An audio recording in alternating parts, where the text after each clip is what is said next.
বিসমিল্লাহির রহমানির রহিম। আজকে আমি যে টপিকটা নিয়ে আলোচনা করবো সেটা হলো সাউন্ড। সাউন্ড নিয়ে আজকে আমরা আলোচনা করবো।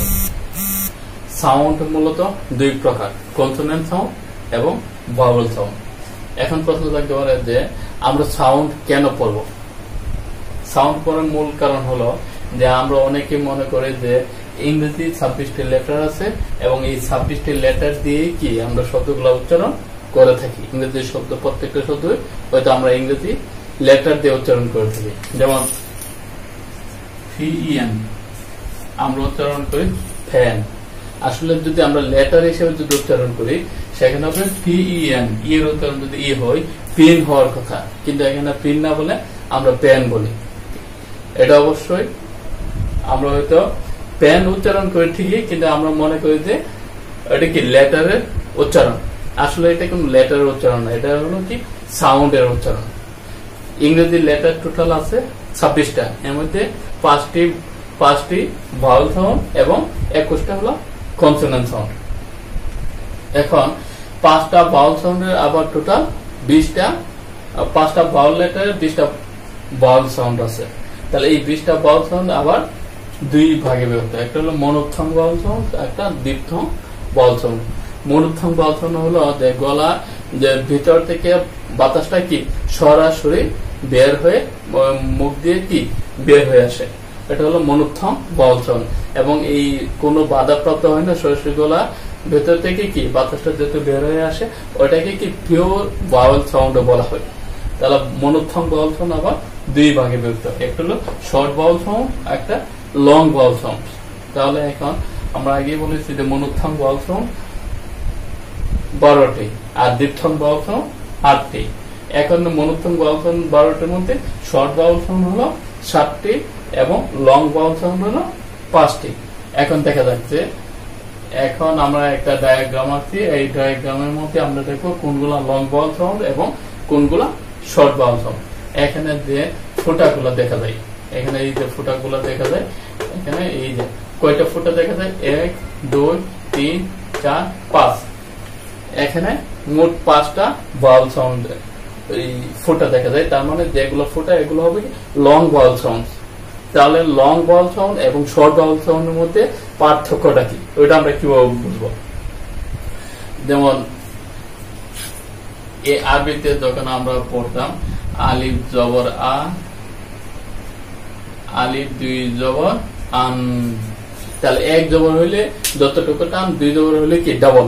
তদ্রুপ ভাবে এখানে শর্ট ভাওয়েল সাউন্ডও ঠিক যদি এতটুকু লম্বা হয় তাহলে লং ভাওয়েল সাউন্ড ডাবল হবে।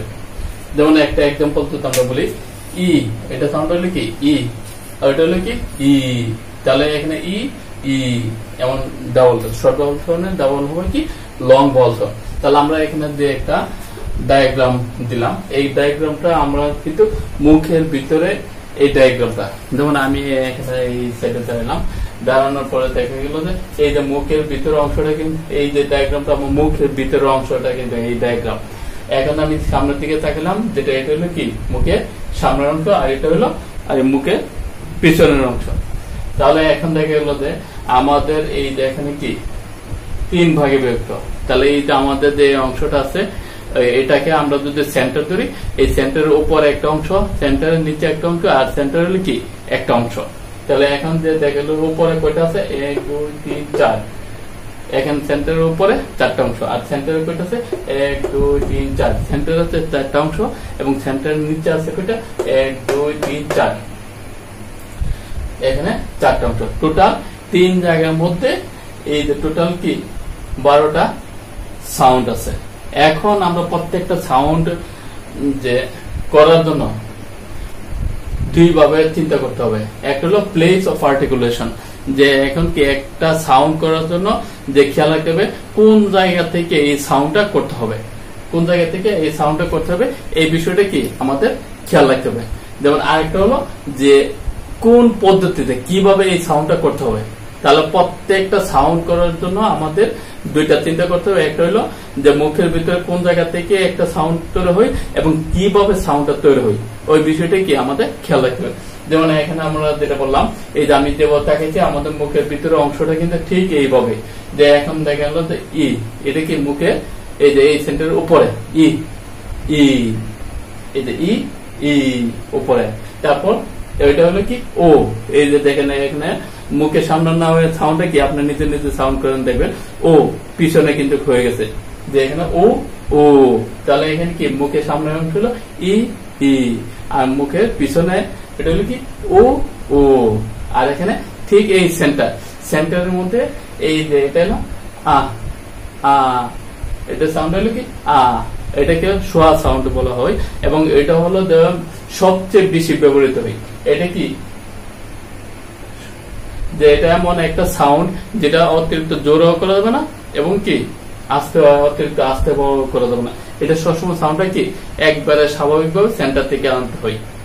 আর এখানে আ আ, এটা কি এটা লং সাউন্ড হবে কি আ আ আ, আর এই যে ই এর মতো যেটা এটা সাউন্ড হবে এ, এই সাউন্ড হবে কি এ, আর ওইটা এ, এই সাউন্ডটা করার সময় এই সেন্টারের নিচে এ এ, এই যে সাউন্ডে এই যে এই সেন্টারের নিচে কিন্তু সাউন্ড হলো এ, আর এখানে এই যে সাউন্ড হলো আ আ, এটা আ যখন করেন দেখেন এই মুখের সামনে না, এটা পিছনের দিকে আছে আ, আর এটা কি আ, এটা হলো কি আ, এটা কি আ, আর এটা হলো কি মুখে যে পিছনের অংশ অ, এটা সাউন্ড হলো কি অ, আর এটা কি অ, এটা পিছনেই যে এটা কি শর্ট সাউন্ড, এটা হলো কি লং সাউন্ড অ অ।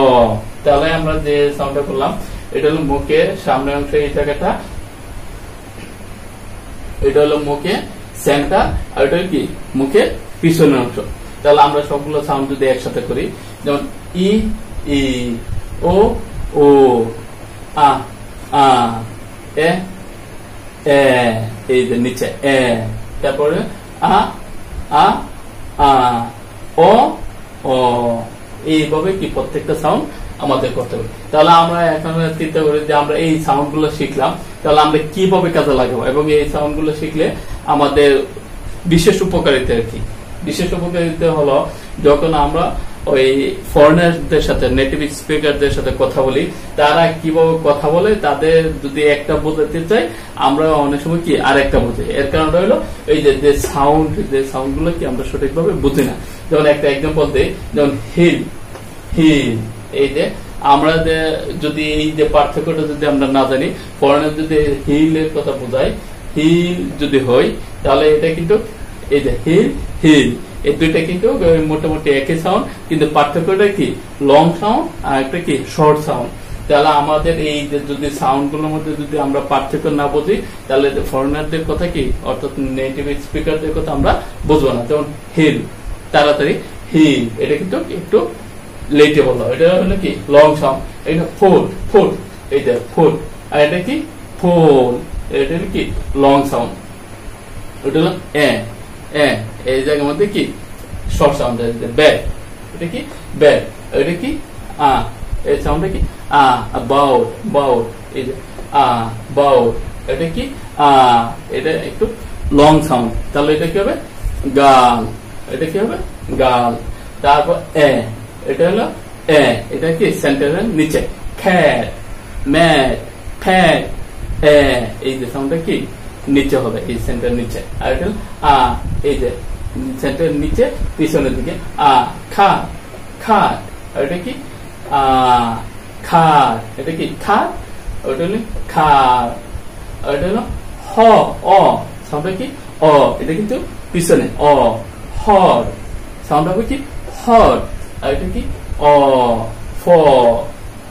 এইভাবে যদি আমরা যদি প্রত্যেকটা সাউন্ড যদি এভাবে হিসাব করে এবং বুঝে বুঝে পড়ি, তাহলে দেখা গেল যে আমাদের উচ্চারণ গুলো কি ক্লিয়ার হবে এবং যখন when we'll be able to speak with the native speaker, then we'll be able to understand the meaning of the native speakers. এবং যদি আমরা প্রত্যেকটা যদি আলোচনা করে বা বুঝে বুঝে পড়ি, তাহলে আমাদের প্রনাউন্সিয়েশন ক্লিয়ার হবে এবং সব দিক দিয়ে কি আমরা পারফেক্টলি কথা বলতে পারবো। ওকে, আজকে আমরা শুধু মনোত্থন নিয়ে কথা বলছি, আগামী ক্লাসে ডিপথন নিয়ে কথা বলবো ইনশাল্লাহ। যারা অলরেডি আমার ভিডিওটা দেখছেন এবং আমার চ্যানেলটাকে সাবস্ক্রাইব করেছেন, আপনাকে অসংখ্য ধন্যবাদ। আর যারা এখনো সাবস্ক্রাইব করেনি, আশা করি আমার ভিডিওগুলো ধারাবাহিকভাবে আসবে। এবং এটা হলো আমার নিজের লেখা বই, এবং আমার বিশ্বাস যে যারা আমার এই ভিডিওগুলো ধারাবাহিকভাবে দেখবে এবং প্র্যাকটিস করবে, ইনশাআল্লাহ he will be able to speak English fluently. এবং যারা এখনো সাবস্ক্রাইব করেন না, আমি আশা করি আমার ভিডিওগুলো দেখবেন, ভালো লাগবে এবং ধারাবাহিকভাবে কি সাবস্ক্রাইব করে আমার সাথেই থাকবেন। ধন্যবাদ।